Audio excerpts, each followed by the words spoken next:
नमस्कार, मैं अंजना और आप देख रहे हैं अभ्यंक न्यूज नेटवर्क, भारत का सबसे सर्वाधिक खबरों वाला चैनल, जो आपको निष्पक्ष सच्ची खबरें सबसे पहले अभ्यंक न्यूज नेटवर्क पर मिलती हैं। देश में कोरोना से 4 दिन में 31 मौतें, एक्टिव केस 4000 पार। महाराष्ट्र केरल में 50% केस, दिल्ली के अस्पतालों में तैयारियां शुरू। देश में कोरोना वायरस के एक्टिव केसों की संख्या 4026 पहुंच गई है। इनमें से 50% मामले केरल और महाराष्ट्र में हैं। केरल में सबसे ज्यादा 1416 एक्टिव केस हैं। वहीं महाराष्ट्र में 494 मामले सामने आए हैं। अब तक देश भर में 2700 मरीज ठीक भी हुए हैं। कोरोना से अब तक 38 मौतें हो चुकी हैं। इनमें से 31 की मौत बीते 4 दिन में हुई है। महाराष्ट्र में सोमवार को एक 70 साल और एक 73 साल की महिला की जान चली गई।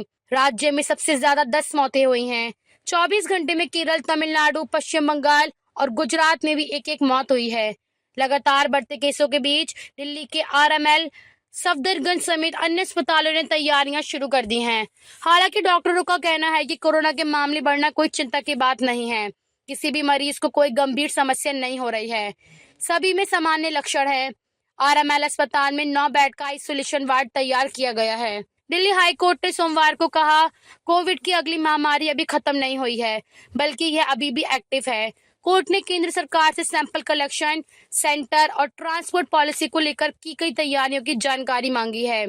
कोर्ट ने कहा कि 30 मई 2023 को हुई बैठक के बाद जो भी निर्णय लिए गए उन्हें लागू करने में अगर कोई खालीपन है तो यह गंभीर मामला है।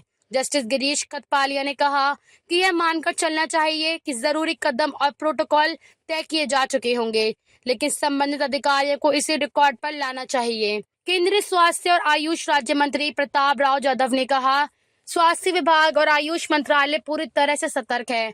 सभी राज्यों के हालात पर नजर रख रहे हैं। हमने संबंधित सचिवों और मंत्रियों से बातचीत की है। उन्होंने आगे कहा कि पिछली कोविड लहरों के दौरान बने ऑक्सीजन प्लांट, आईसीयू बेड जैसी चीजों की समीक्षा हो चुकी है। किसी भी स्थिति से निपटने के लिए तैयारियां जारी हैं। मिजोरम में 23 मई को 2 लोगों के कोविड-19 की पुष्टि हुई है। स्वास्थ्य विभाग के अधिकारियों ने बताया कि राज्य में इस तरह का आखिरी मामला सामने आने के 7 महीने बाद कोविड के केस मिले। मिजोरम में कोविड-19 का आखिरी मामला अक्टूबर 2024 में सामने आया था। उस दौरान राज्य में 73 लोग वायरस से संक्रमित हुए थे। उन्होंने बताया कि मरीजों का इलाज आइजोल के पास फलकोन में जोरम मेडिकल कॉलेज और अस्पताल में चल रहा है। राज्य के स्वास्थ्य विभाग के इंटीग्रेटेड रोग निगरानी कार्यक्रम ने लोगों से न घबराने की बात कही। आईडीएसपी ने लोगों से कोविड प्रोटोकॉल का पालन करने, नियमित रूप से हाथ धोने, हैंड सैनिटाइजर का उपयोग करने और भीड़ भाड़ वाले इलाकों में न जाने की सलाह दी है।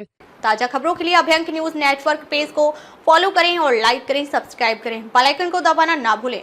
अगर आप हमें फेसबुक, ट्विटर, इंस्टा के माध्यम से देख रहे हैं तो फॉलो, कमेंट करना ना भूलें।